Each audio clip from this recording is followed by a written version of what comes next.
أعوذ بالله من الشيطان الرجيم بسم الله الرحمن الرحيم اللهم افتح علينا حكمتك وانشر علينا رحمتك يا ذا الجلال والإكرام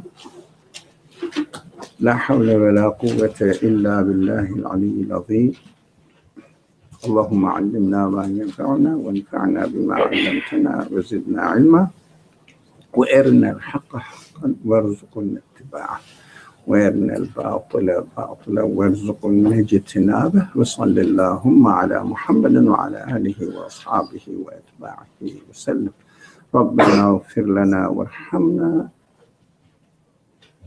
وانت ارحم الراحمين امين.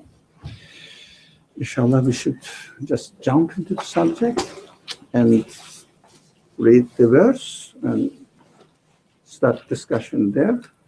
Of course, the umbrella title was Satisfying the Heart. So we satisfying heart about what? About our belief. So are we really sure what we say or claim that we believe? And what was the reason for our conclusion concerning belief? Why did I say that I believe in such and such, such and such? So primarily we emphasize, or the Quran brings a lot of evidence from the creation, and that is what we said, including ourselves. We can only confirm any kind of belief or conclusion by seeing the evidence which is visible and which can be experienced, so that we should have no doubt about it. So it will be, of course, when you look at the universe, creation, you come up with certain conclusions, but these conclusions must be confirmed by your own human qualities, yourself. So you cannot borrow, you cannot imitate, we cannot. So that say that this is belief. This is not belief if we imitate it or use the culture or information or hearing the narration. That's what they say. We are talking about matters related to belief. Those matters not related to belief has other categories. It doesn't mean that we shouldn't really question them, but they must be treated in another category. Although the arguments, if you have noticed in the air, if you like, generally what the people argue about is mostly related to practical side. And when we look at the Quran, the practical side of the concern of the Quran consists only 5%. So for any reason, I need to see whatever. And the argument was about the practical side of Islam. Of course, practical side, it means jurisprudential or juridical matters or rulings. So the person was arguing, the very famous person, definitely, if I heard it, you definitely must have heard this personage. In a debate, what this person said, I shouldn't disclose the gender, what this person said, Quran is full of rulings. It's made up story. Quran's rulings or guidance, mostly 95% of the guidance that we can get from the Quran is related to belief matters or belief aspects of the matters. We have to understand that. Whatever in the practical side, still in the Quran, gives for example, Quran never gives almost, not never, I was wrong, almost very exceptional cases, inheritance law and marriage law, but these are only 2-3 verses in the Quran, 5 verses. The others speaks about the action, but never gives detailed practical side of it. It doesn't mean that there is no practical side of it. Yes, there is. But Quran establishes the belief aspect of these jurisprudential practical matters. So we have to concentrate on how we should really establish our belief, which consists of more than 90% of, if you like, I wouldn't use the name, God's religion. It means God's guidance. So we have to be serious about it, rather than quarreling the outward side of the practical matters or emphasizing on it. It doesn't mean that we shouldn't do practice. It's not the subject. As far as the way that we develop our belief system in a certain religion or in God's religion, whatever the name you use, in God's religion, we have to look at the matter from belief perspective and establish a kind of certainty or a kind of verifications from our side to confirm and have a convinced heart about it. That's how we can really attain satisfaction in our heart. Otherwise, we will be doing a lot of activities, but not really being aware or not being really convinced about the legitimacy of these activities, which means, for example, without establishing one's one's belief that we have to worship God. So in order to worship God in Islam, you have to do this and that. But if the concept of worship has not been established in your mind, all your activities related to worship will be according to the capacity or level or quality of your belief. So increasing the action doesn't help you certify, confirm your belief in anything. Your belief, but related to God's religion, if you like. Not in anything as I believe that somebody is a smart guy. Not in this sense. No, believe in God, and there is an hereafter eternal life. There will be a resurrection after death, and there are angels, there are messages of God throughout human history. This kind of belief matters, right? Not the other daily language we use. I believe, I don't believe, this kind of thing. I don't believe you are a nice person, for example. Now, belief is the fundamentals of everything, foundations of God's religion. That's why we always keep emphasizing on belief aspect of the matter. If someone says, how am I going to pray? I say, okay, there are many scholars out there. Go and learn from them. But if you have a question, what does praying mean for me?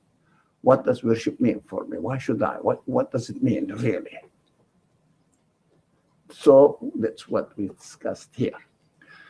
The Quran is full of this guidance, actually, how we should really establish our faith or our confirmation of our faith. You may force yourself and say that, look, I believe in God. No doubt about it. I believe in God. It doesn't help you. Doesn't help you. You have to be convinced.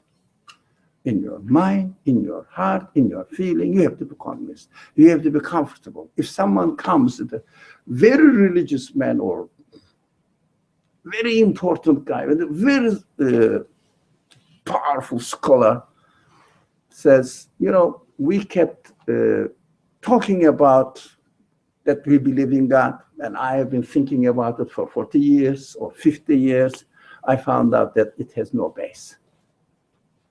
And it should not shake your belief. All right. You may think so, but I'm sure of it. Because I cannot really deny it, and I cannot really confirm other way around. It must be my own, if you like, property, my own conclusion. Quran says always, those who believe, those who are conscious of God, etc. But it gives the reference to, as we are going to study this verse, for example, there are many that we are just electing some of them. Some interesting points that, this is important. That, for example, this verse is important in one respect. That's why I brought up this one to you. Otherwise, it is full. The Quran is everywhere mentioning about creation, referring to the creation, always. Okay, let's start from this verse. Bismillah. وسيروا في الأرض فانظروا كيف بدأ الخلق ثم الله ينشئ النشأة الآخرة إن الله على كل شيء قدير. Now, the translation. Let's hear the translation together. No one? We missed your voice, baby. Come on, let's hear it now. Bismillah. Say it loud. So your uncle was here. Yeah.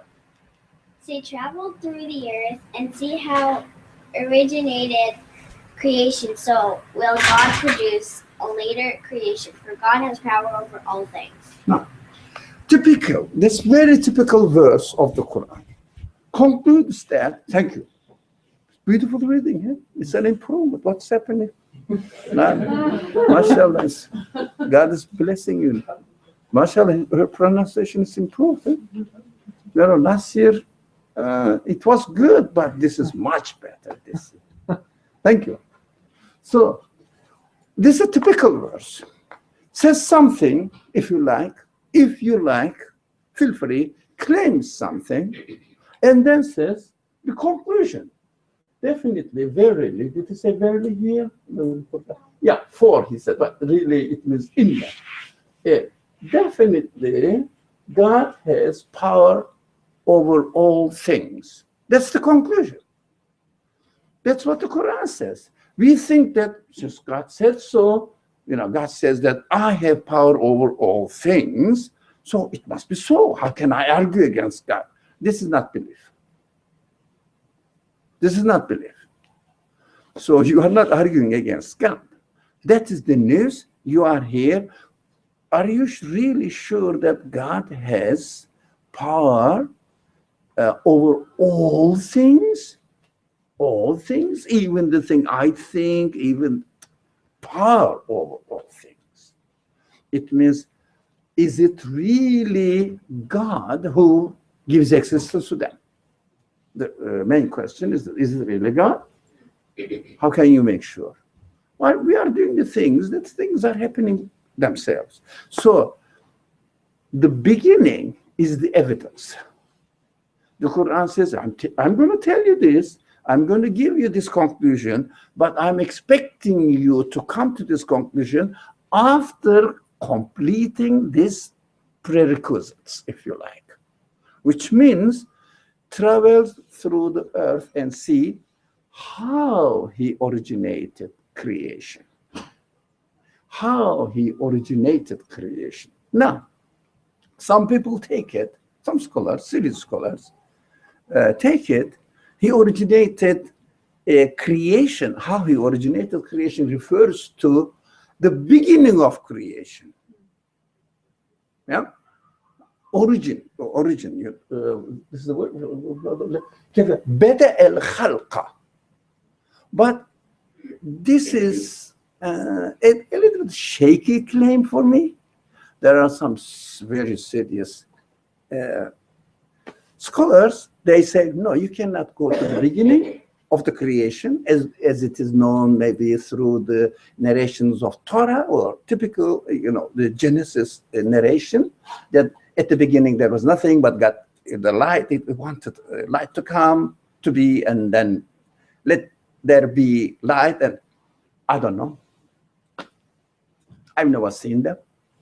What I see is what I saw in what I'm seeing in this world, the beginning. So Quran doesn't refer to any field or any area that I cannot experience, and the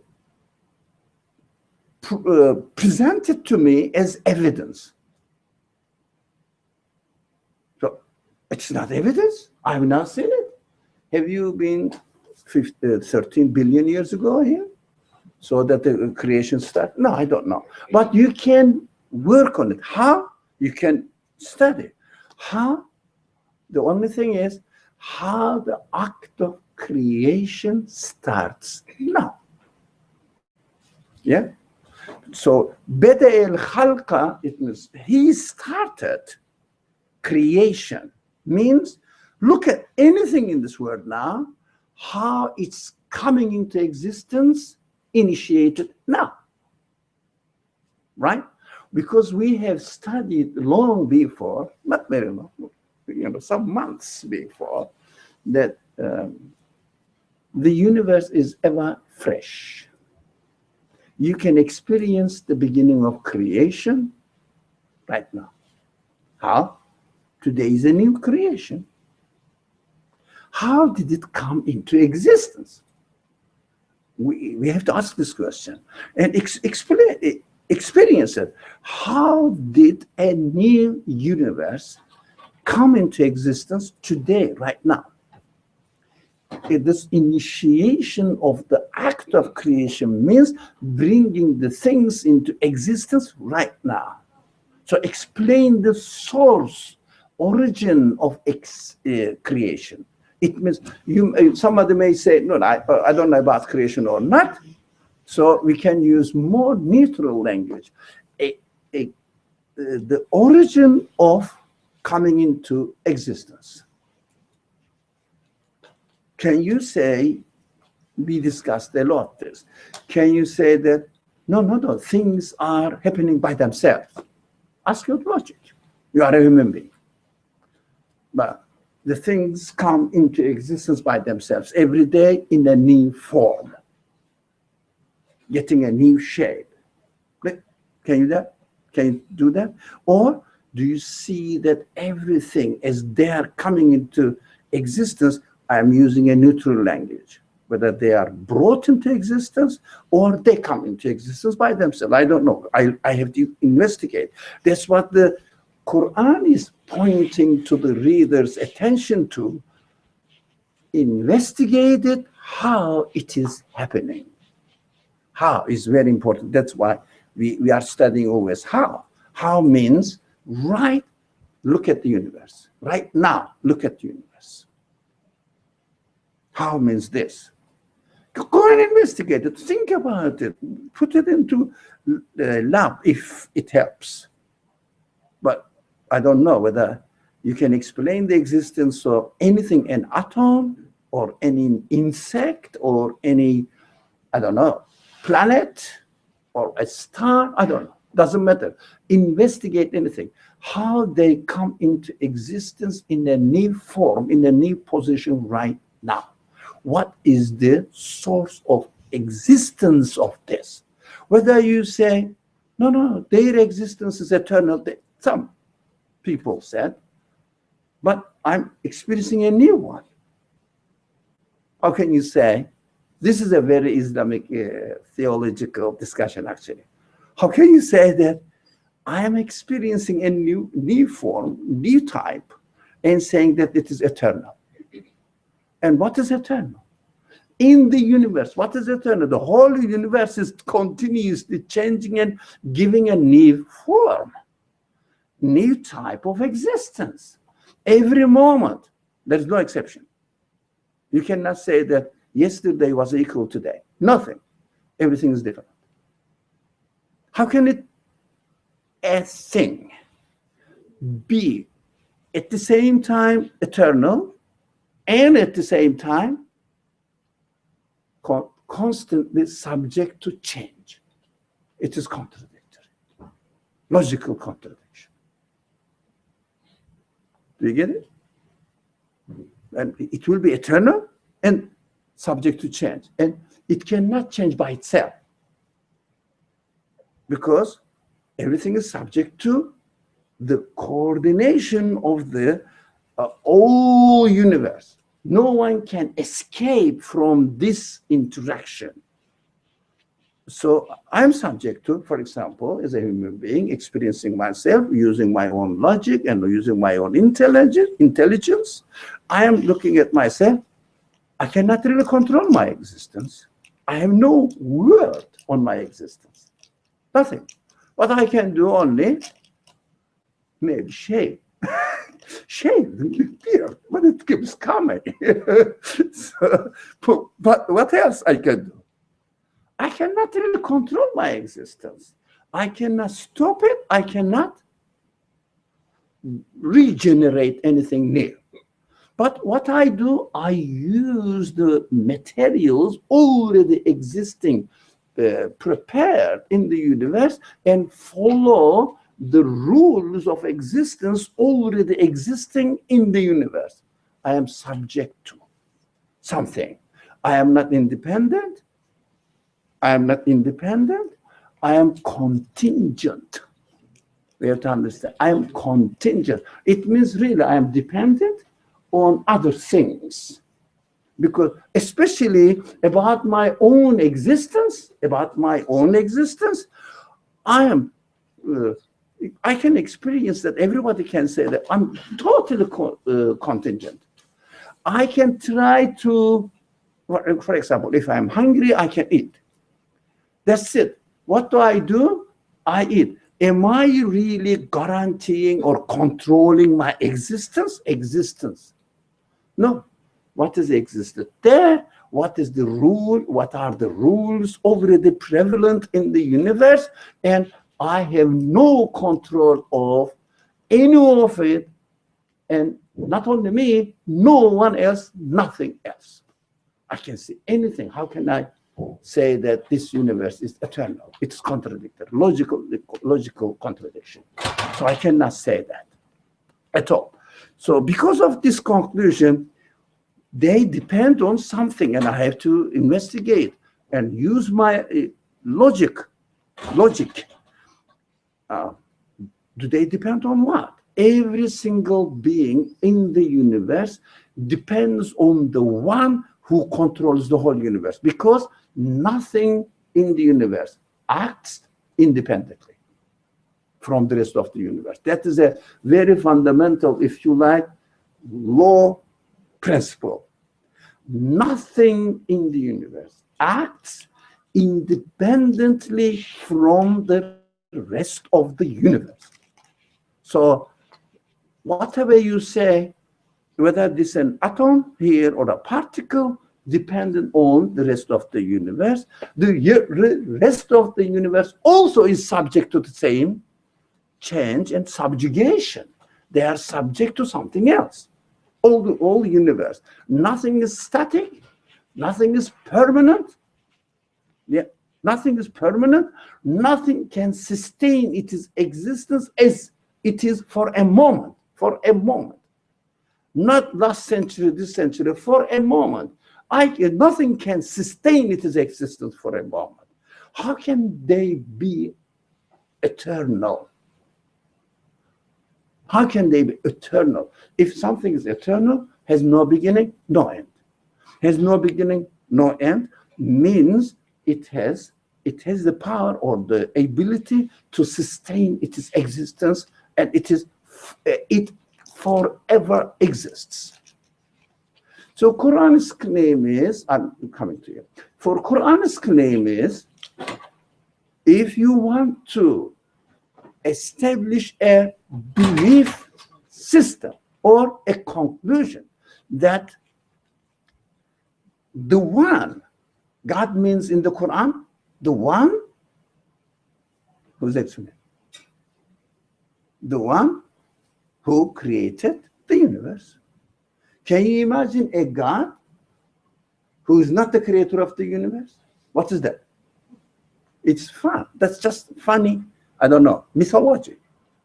So if you don't say, if someone doesn't say, I believe in God, who is the source of existence of this universe? That's okay. If it is your conclusion. If not, I believe in God because we believe in God. You know, I'm a religious guy. That is nothing. Yeah. That means, to me, nothing. It is just a baseless, false claim. So the creator of this universe, in the language of the Quran, is God means the creator of the universe is powerful over everything. It means everything depends on it, on the creator. Show me one thing which doesn't depend for its existence on the creator of the universe. Or what use more general language, on the one who has originated the existence of the universe, but originated not in the beginning, right now, giving a near origin to a universe. You don't have to go to the beginning. You don't have to go and investigate in Malaya or what mountains? Himalaya mountains. Malaya didn't sound right. So Himalaya mountains to see the signs of God?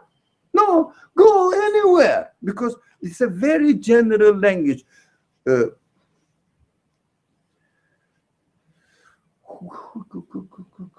Sorry, travel through the earth. Where? Anywhere. You don't have to go somewhere else. Anywhere. Travel through the earth, wherever you are, wherever you can go. It means anything. It doesn't mean that you have to get on a plane or go somewhere else. It means really pay attention to anything you see in this world and see how they are being originated. How they come into existence right now. That's your turn. Okay, so you're saying that no one can claim to be the source of their own existence. Nothing, no one. Yeah, and I get that. But you also said that no one has their own existence in their own hands. And I don't know how you can make that claim. I mean, say I commit suicide and put an end to my own existence. I mean, there's no... Are you sure? You don't have any proof that I don't exist anymore. No, you exist. But committing suicide or dying is not disappearing from existence. How do you know? How do you know by existence? You still exist. With your own... You've never been through the experience. Sorry? You've never been through the experience yourself. So how do you know that dying or committing suicide closes your existence? How do you know that? It means you don't know what wujud, existence, means.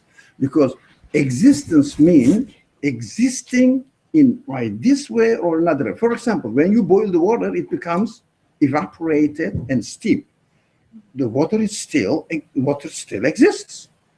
But it changes the form of it according to, again, not according to its own will, according to its own choice, but according to the already established rules of existence in the world. And no one owns these rules.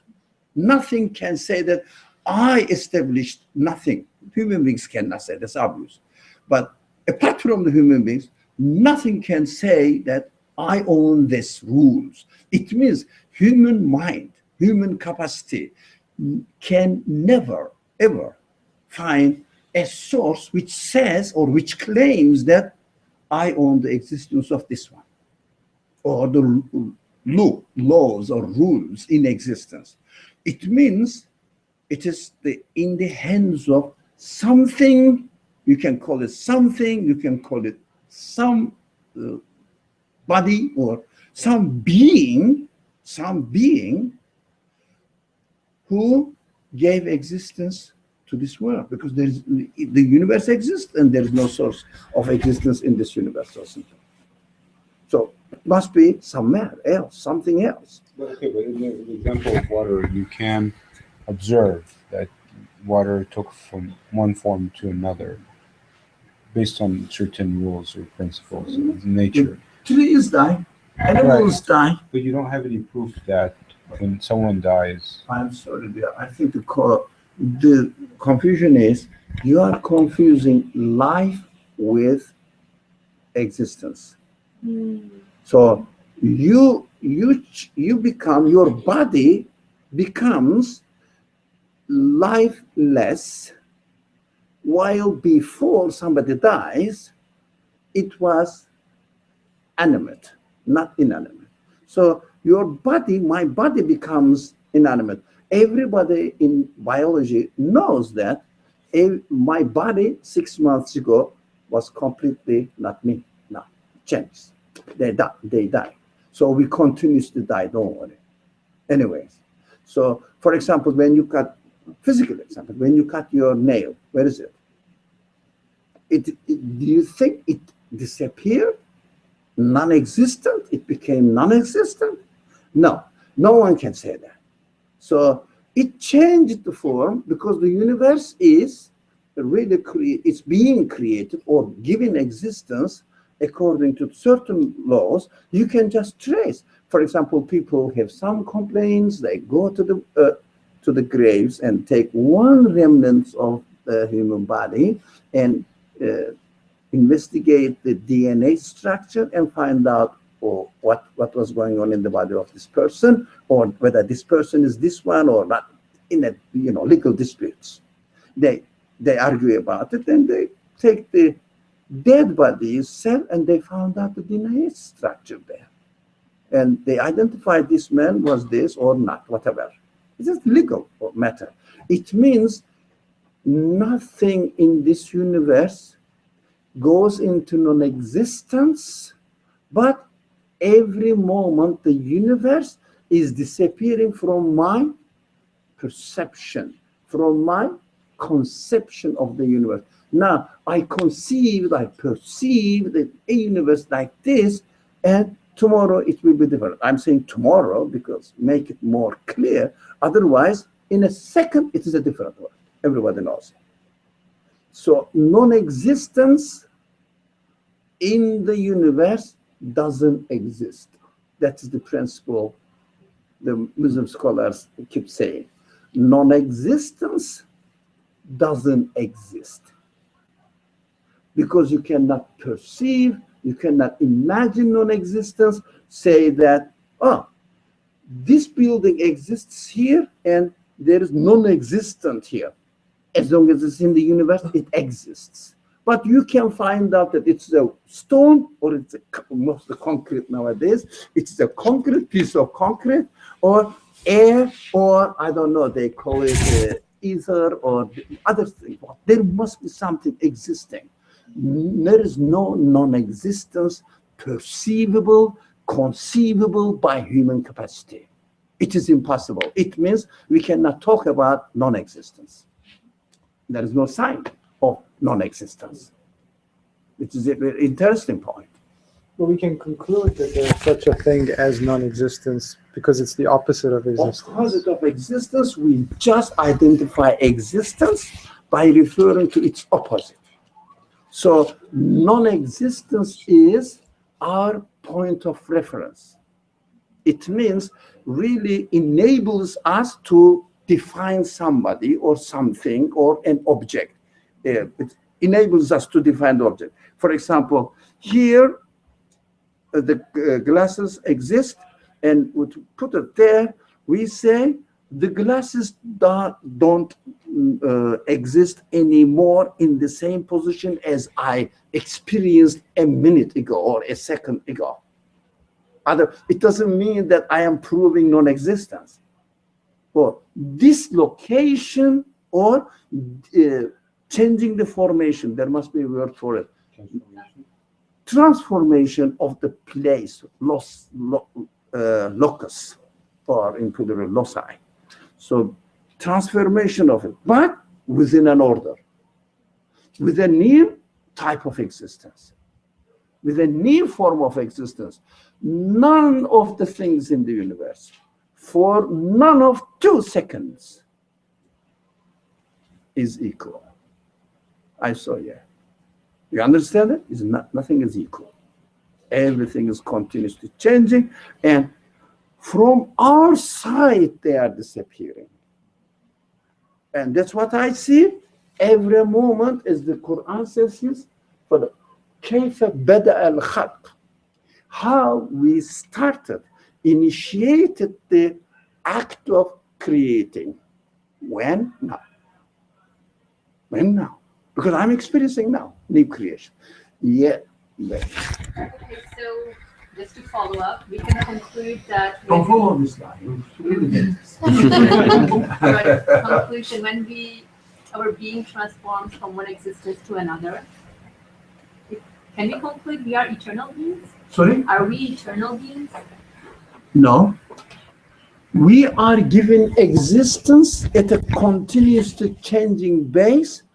Because of this continuous transformation of existence, because of our lack of controlling or sustaining our own existence, we understand that we are dependent beings. So we are dependent on what? So there must be a source of my existence. If the source of my existence, by definition, should be logically, my conclusion, absolute, should be absolute, then I can say the source of existence of this universe is absolute. I belong to him. Or you can, as a ladies, you can say I belong to her. Doesn't matter, because the gender free absolute, you cannot really describe absolute with gender.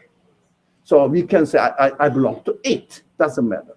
Only the absolute can be eternal, because we define eternal as having no beginning.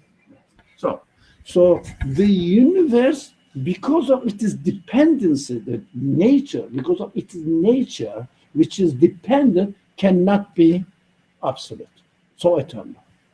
Cannot be eternal. Neither can it be eternal. Right? That is an important conclusion.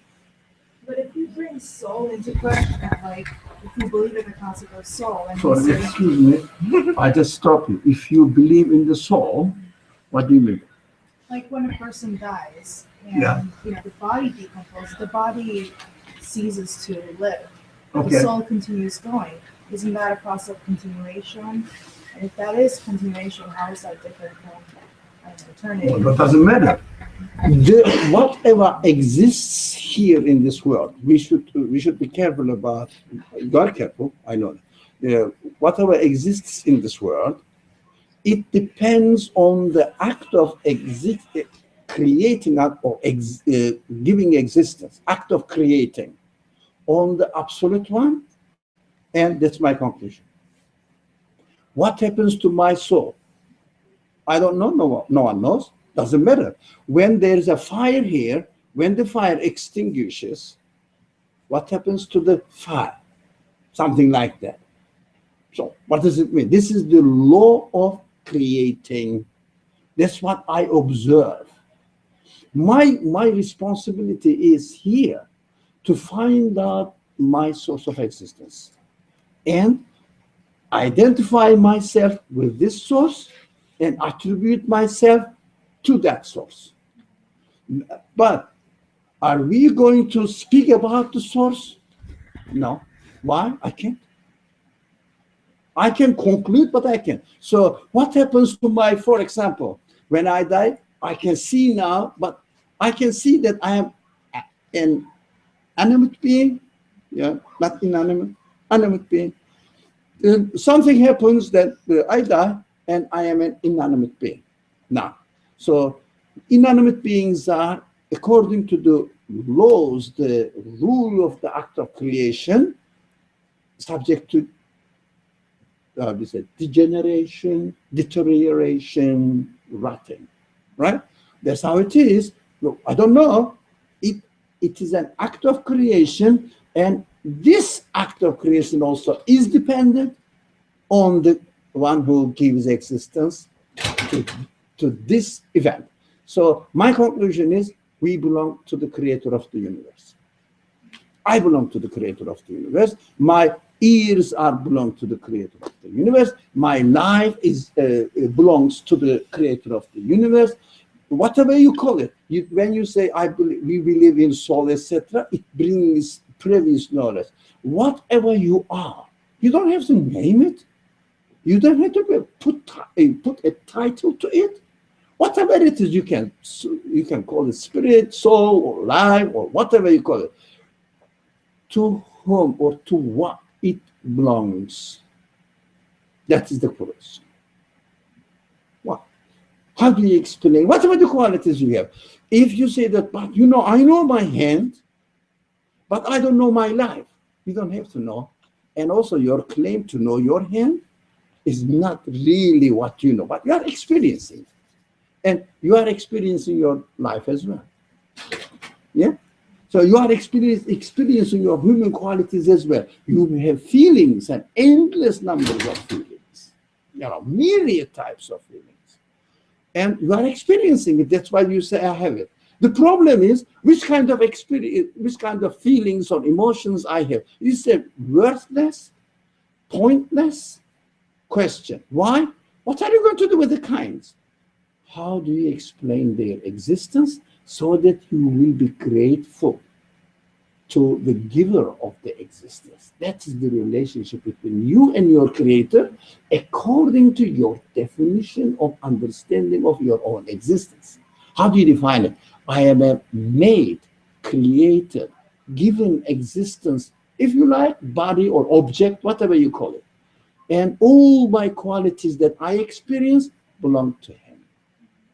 And I am happy and I'm dependent on him. I acknowledge with my consciousness, because human beings are conscious beings. That's so simple. So when you reach the conclusion that I belong to the owner of the universe, who is not of the nature of this universe, must be by definition absolute. Because if something is not of the nature of the universe, you cannot speak about its nature, its essence. You cannot describe it. You cannot really define it in terms of the language that we use to describe this universe. So that is it. That's my source of existence. I belong to him. That's it. This is human logic, comes there and stops. But it doesn't mean that I don't believe. I believe that I belong to him. That's my belief. Is belief more than this? No. Your conclusion. So when you read the Quran, as claims to be the guidance from your creator, it says you are expected to confirm that you belong to him. It is when the Quran speaks, God's language says you belong to me. That's it. I say, yeah, really, I belong to the one who created the universe. He is my creator. All my attributes, all my qualities, human qualities, from him, not from me, not from somebody else. So all my qualities of my cells, my body, everything, or my human emotions, everything belong to him. I got them. So I am consciously thankful to him. Why? Because I am aware of my existence. Even I am ill. Still, I am ill, created as ill.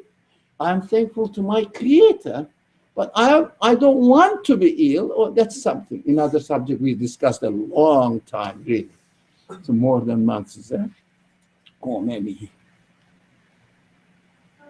Because earlier you said non-existence is not perceivable to humans. There is no non-existence in reality. Yeah, can you explain that? Like you mean like I can't see it? Like if I imagine something. Yeah. But I know it doesn't exist. Okay, your imagination exists. But I know the physical thing doesn't. But your imagination of that thing which doesn't have a physical object, that is another thing. That it doesn't have a physical object, you know that you are imagining. You know that reality that you can imagine, you have imagination exists. And you are created with the ability to imagine. So stay or concentrate on the existence. You dream, your dream exists. Right?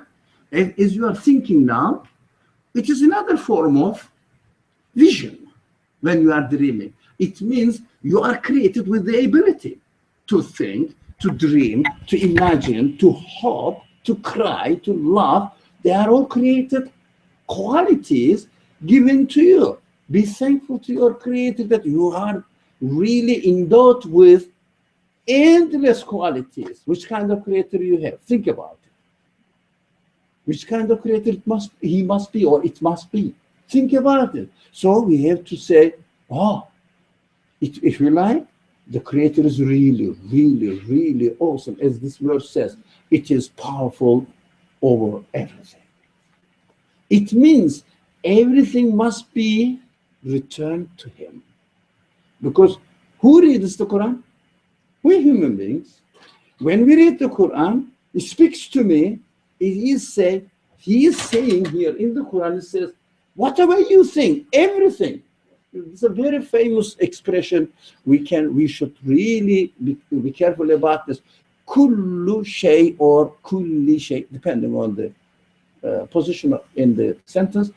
But in general, kullu shay means every single being. It means, oh my reader, that's how we should read the Quran. Oh my reader, be careful. Whatever you experience, with no exception, is the result of my will to create.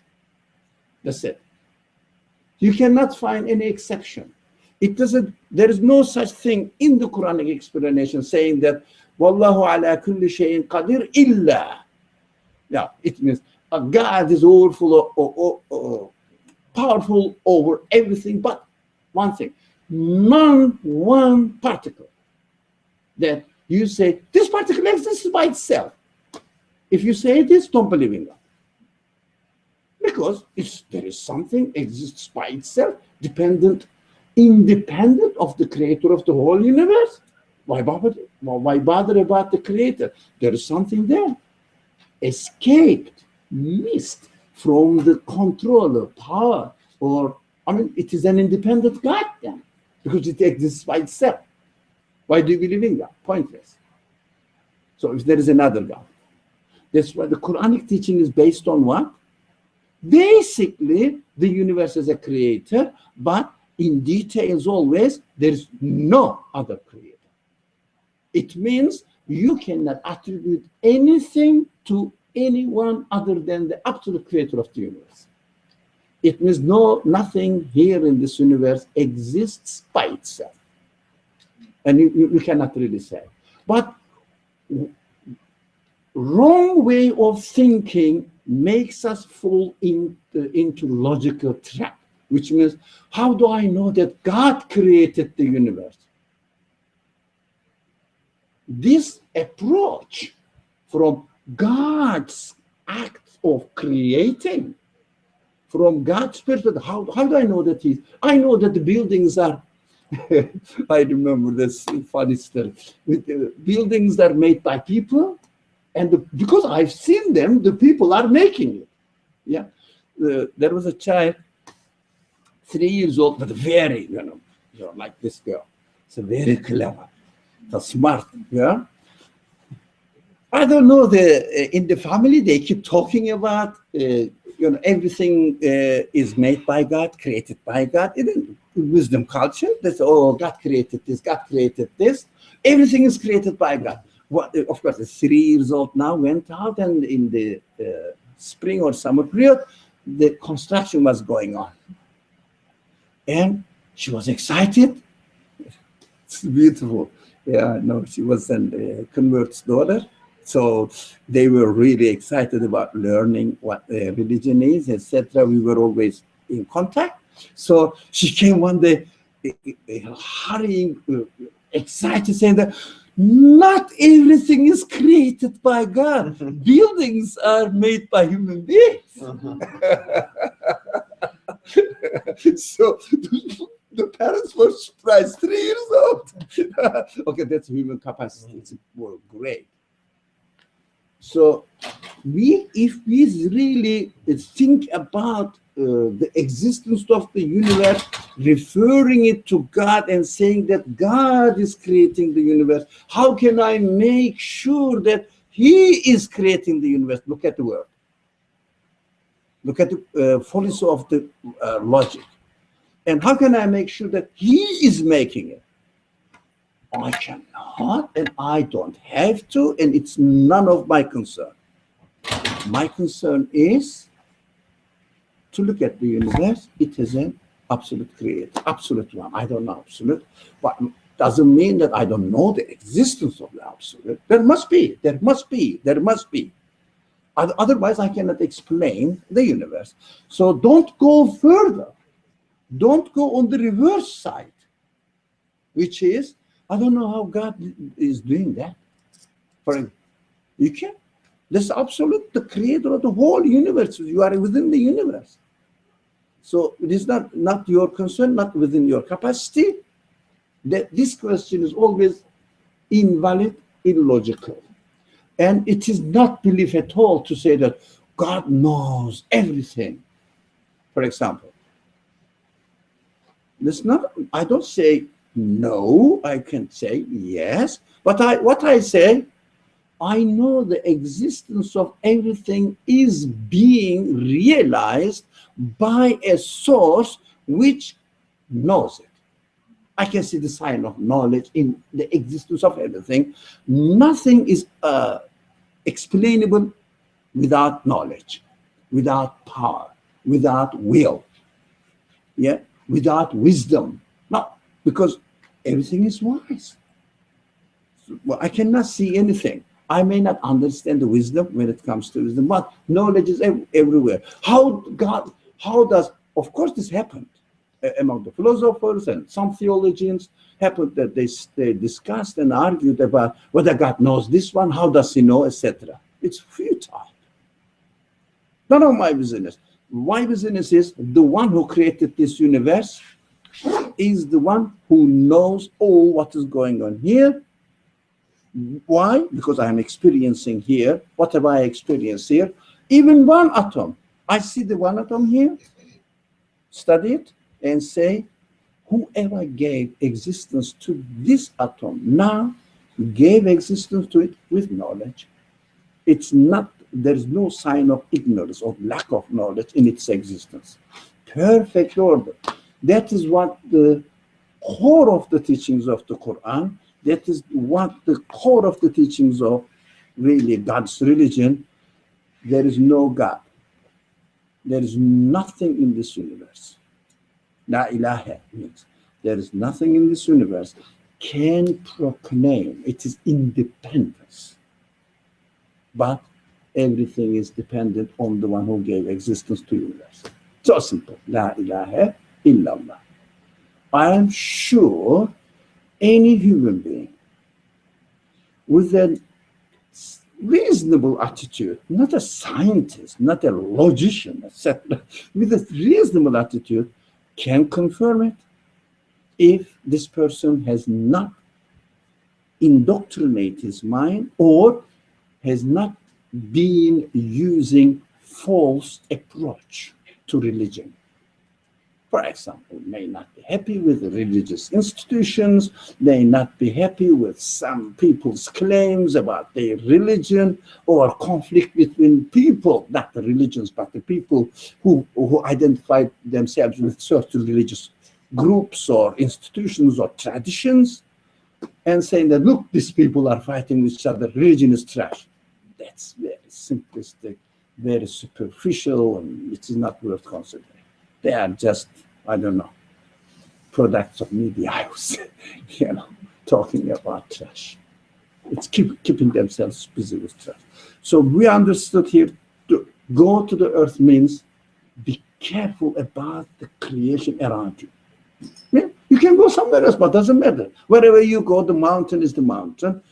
Atoms are the same out with nature, same nature. Particles are the same particle, animals are the same particle, but the forms are different. But whatever the form, if you decide that this form is particularly given to an animate being, it means in other form, whatever it is, either it exists now or it existed 1 million to, not 1 million, it's too short, or 40 billion years, million years ago, that we see the fossils of them. Okay, doesn't matter, because I know that they have shape, and the shape has been given or assigned to them particularly, consciously, deliberately. So they cannot produce their own shape.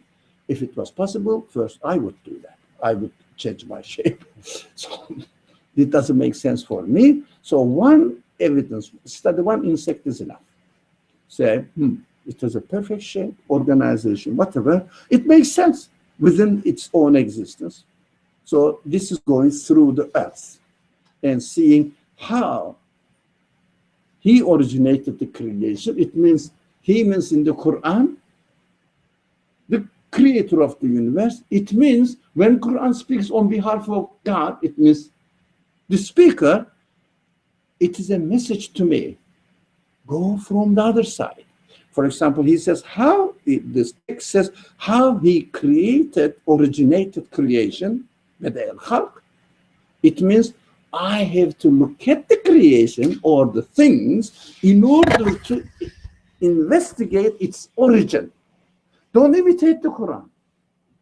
The Quran says this, it must be so. No, just the opposite.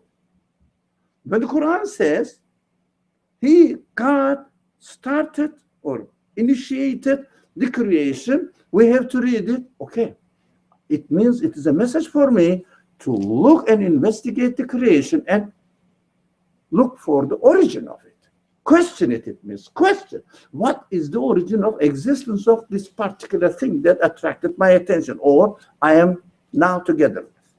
I'm thinking about it. So Dr. Ali, you said when the Quran speaks on behalf of the Creator, so isn't it always speaking on behalf? Sorry? The Quran speaks on behalf of the Creator. No.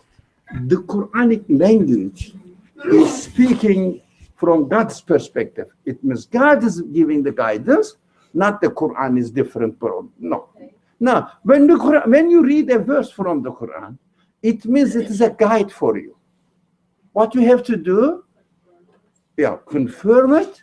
First investigate. Well, these are the expressions. For example, هو خلق.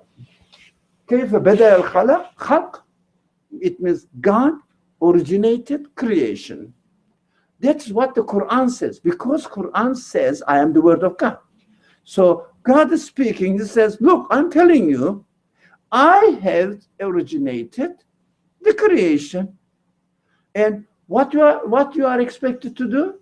We keep saying this, but it's extremely important. Historically also, it is very important. People just say that since God says so, he must be the one who originated the universe. It is stupid. It's not a human conclusion. It is just imitation. It is not the purpose of the Quran. The purpose of the Quran is to teach us how to confirm this conclusion. It means rather than saying, oh, God says that he created or originated the universe, so it must be so because God is saying that. Can I really challenge God? You are not challenging the God. You are getting guidance from the text and see that, is it really true? What is true? The text. How am I going to do it? I have to look at the creation and see, is there an originator of the act of creation in this world or the thing itself? And if you see that, no, they cannot really originate their existence because they are dependent on something else. They have to be. You know, for example, if I put this glass here, it is there forever.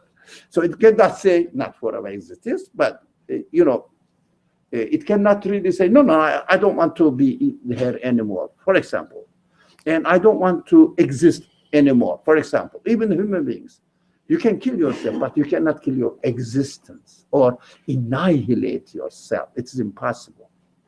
So you must have heard of this famous philosopher, the very famous and influential philosopher, nihilism. Now, almost they are saying that everything is futile in their existence. Yeah, it means everything is really non-existent, like nothing. So the whole philosophy is based on this, and you can see nothing in this universe can annihilate its existence by itself. Nothing. Its existence. So we really think deeply, it boils down to this. Nihilism is absurd. So it is very, I don't want to use technical words, but I use them because annihilation is nihilism, and nihilism is a very famous philosophy that's prevalent nowadays. And most of the people really, if you like, buy it. It looks somehow appealing. Anyways, now, what was the point that somebody said something? Did you say something? That I jumped into this subject. Okay, so I had another question. How should we take words that start with say?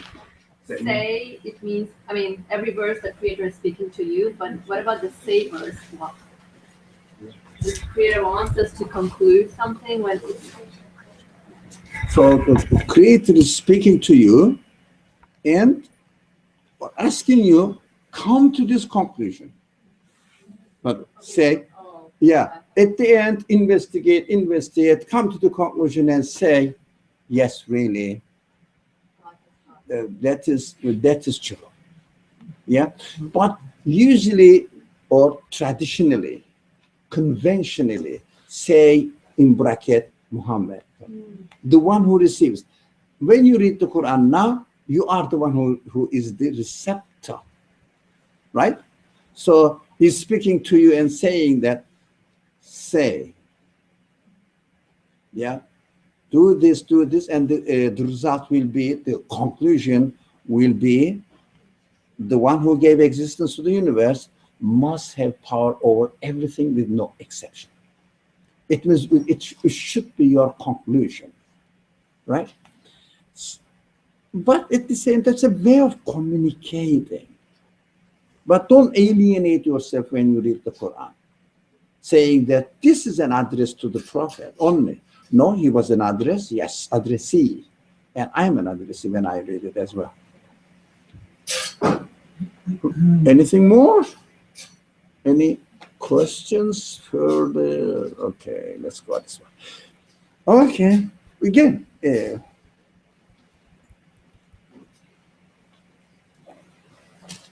Let's read something. Somebody, can you please read it? قل سيروا في الأرض ثم انظروا كيف كان عاقبة المكذبين. It is a very interesting verse. So, sorry? Translation, okay. Would you like to read it? Say, go all over the earth and behold what happened in the end to those who gave the lie to the truth. Now, if you want to really, if you like, really learn how to read the Quran, these are, everything is interesting, important, but this is really important. So, for example, go all over the earth and behold what happened in the end to those who gave the lie to the truth. Wow. Do we have to go to, I don't know, Australia or South America or Alaska or somewhere? No. Do we have to go for example, the ruins of previous empires? No, because I can't. What is it? What does it mean that? See what happened at the end when you give the lie to the truth. What happens to you? To you. Maybe there may be a community, but you can experience within yourself. It means, but God is saying here, go and see what what happened to the end. What happened in the end to those who gave the lie to the truth. So you say, okay, what will happen? Let me see. I don't know what happened to others. Maybe there may be, I don't know, some tribes somewhere destroyed, something happened. They call it natural calamity. I don't know. What I know, if I give the lie to the truth, what will happen to me? What will you experience in your own being? Right? That's how we should read the Quran, relate to ourselves. It doesn't mean that we should isolate ourselves from the universe, nor from the other people. No. But see it from our perspective, experience it from our perspective, and say that, oh, really, do I have to go somewhere? For example, I don't know, Dead Sea, where the people destroyed, etc., and do some sort of archaeological studies. There may be something, and I don't know what happened. History says something of different, of course, secular history says something, natural disaster, and religious history says they are cursed by God. I have to experience myself.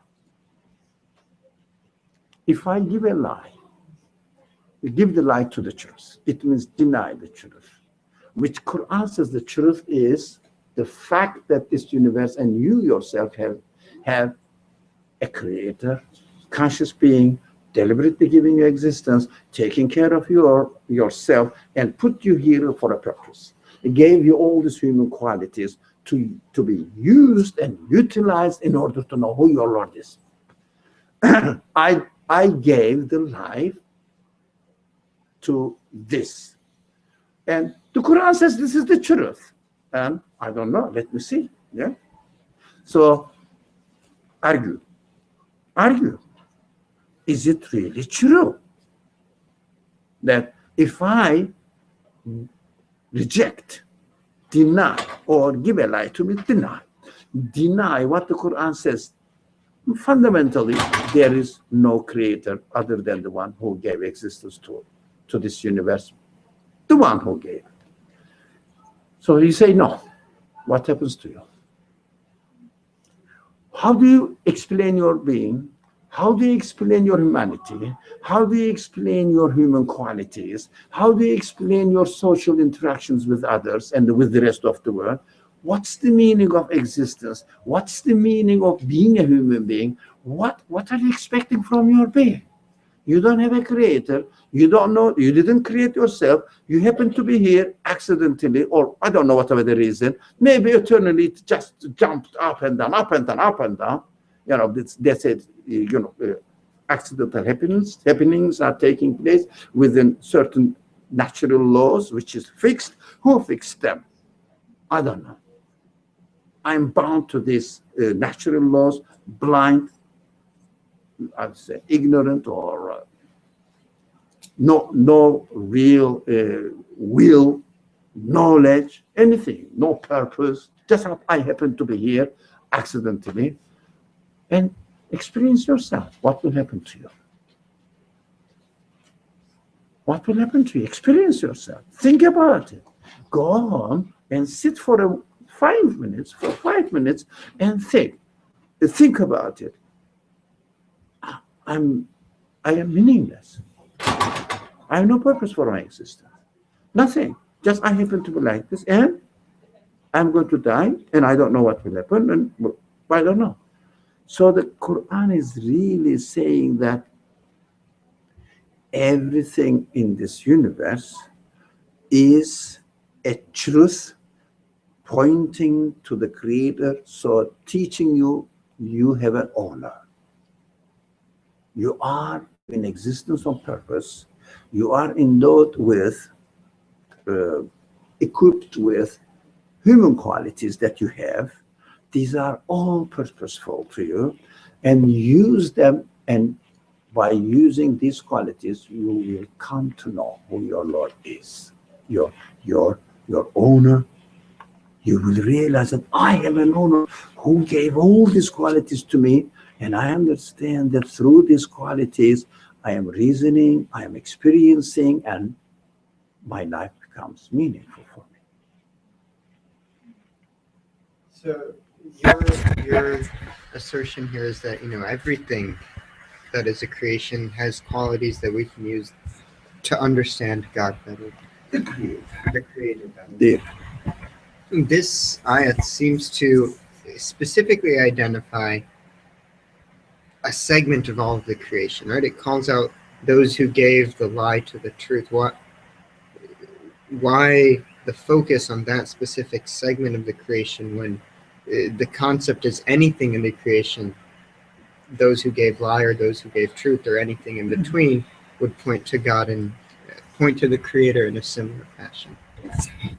what we should have an attitude towards the Quranic teaching. So, for example, you can experience it within your own being, and you can experience within somebody who gives the lie to the truth. It means the fundamental truth. There is God the Creator, and this person has an owner, and everything is deliberately given to this person, and he denies it. What will happen to me? Let me watch my neighbor, or my, I don't know, not being judgment about the man. What will happen? Let me experience it if I deny that. But first you have to do that in yourself. You have to make sure that, if I give the lie to the truth, what will happen to me? But it is very challenging.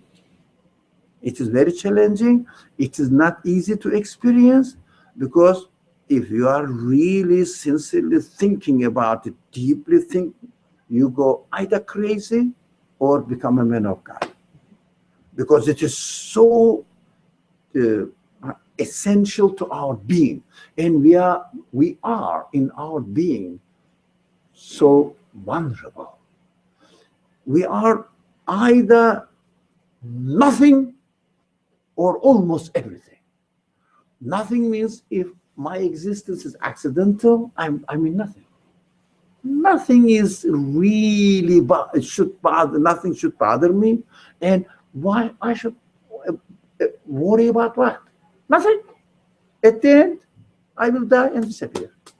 If I have no owner, if there is no purpose in my existence, at the end, I will disappear. Why should you bother?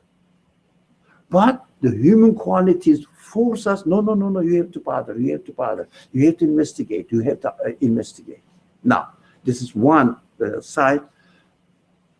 If you come to the conclusion that I belong to the Creator, the owner of the universe, everything is yours, because everything, it belongs to the same Creator, and you are just a part of it. You are given the, if you like, opportunity to communicate with them, to use them in order to really get to know who your Creator is and establish a secure relationship with the Creator. Your life becomes totally meaningful, whatever happens to you. Because in every act of creation, what you see, nothing but the Creator's act.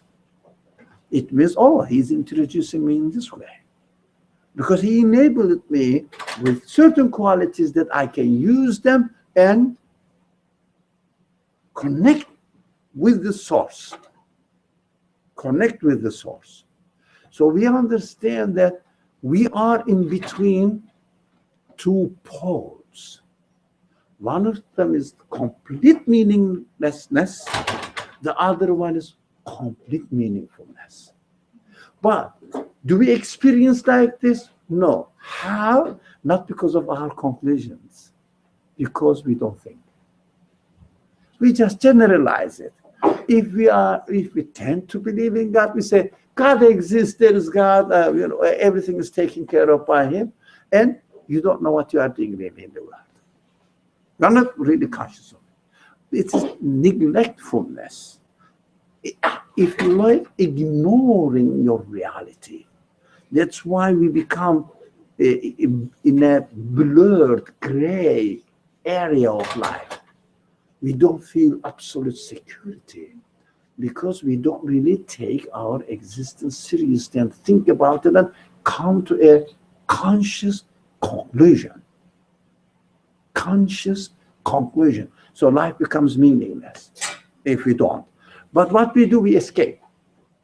And we think that by not using our human qualities in order to know what our reality is, we think that we are taking the easy way. You are not taking the easy way. You are missing the best way. The best way. The best way is, I belong to the Creator. Whatever happens from Him, nothing can have anything on me. Only He creates. Right? So this, what I'm talking about, the existential side of the matter, not social interaction. Yeah, something comes and steals your property, for example. You say, okay, it's from God. No, we are not going there. Existence-wise, this is created by God, and He has given me the feeling that I should reject this, so I should. Yeah, but still happy. I am rejecting, still happy. I'm still happy. With what? With His Creator. This is the way I am learning who my Lord is. It's very simple. This is the way I am learning who my Lord is, and I am really put into a training how to really get to know my relationship with Him under any circumstances, hardship, happy moments, whatever you are experiencing in this world. I am just experiencing my relationship with my Creator. So it's perfect. Do your duty because you know that you can do, you have to do. It is given to you, and acknowledge that this sense is given to you by your Creator. So you are acting in the name of Creator in order to know who your Creator is. Utilize it, use it. It's beautiful. You know that it's beautiful when you really know that you have an owner, and accordingly use it. For example, if you like something, you say, this sense of liking is from Him. If you dislike something, this sense of dislike is from Him. What do you do at the end? I am getting to know my Lord, my owner.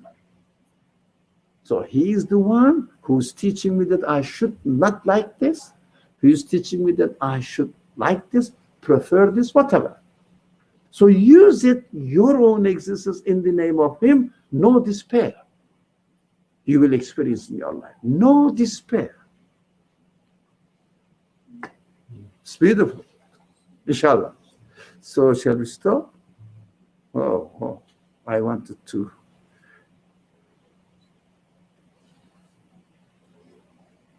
Yeah, everything. So that according to, related to your question, see, for example, you may not be rich. Example, just an example, okay? Well, you are somehow rich. Okay, inshallah. So you may not be rich. So you may think that, now, if I was rich, I would be happier. Look at those who are rich. It doesn't mean that you shouldn't work. No, don't go to the extreme. So look at the ones who are rich. Look at the ones who are young. Yeah? And look at their, what was the word? عاقبة.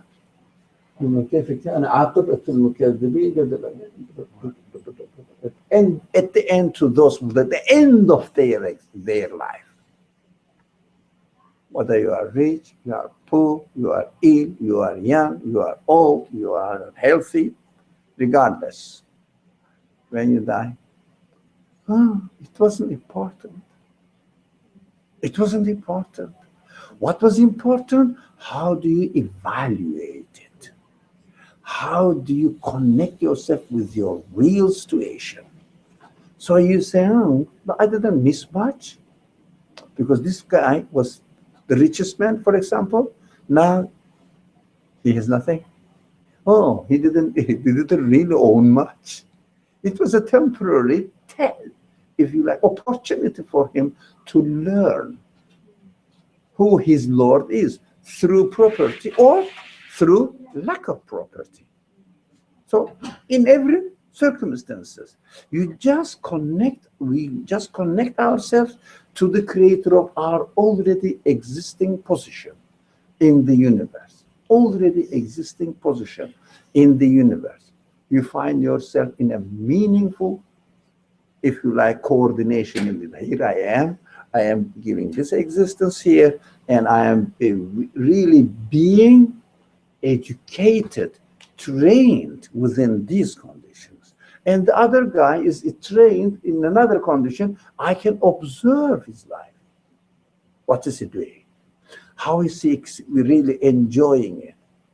When you see that, you will, when you look at through this lens, you understand that people try to look happy, but if they don't identify, if they don't refer their existence to the Lord of the universe, they are poor, lonely, just temporary. They are seeking happiness in the temporary events, temporary, and they know that they are transient, they are fleeting, they are leaving.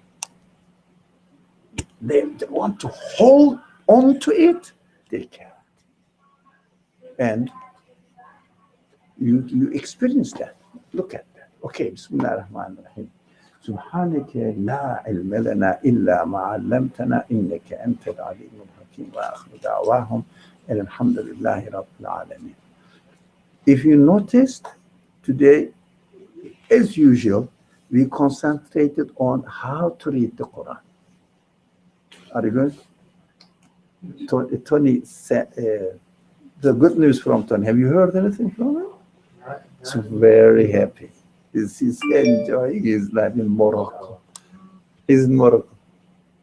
In Morocco? Morocco. Oh. And also in other news, he's getting married. He's very excited. Okay. Jazakumullah. Thank you very much. Inshallah. See you on Saturday. Inshallah, if you have time.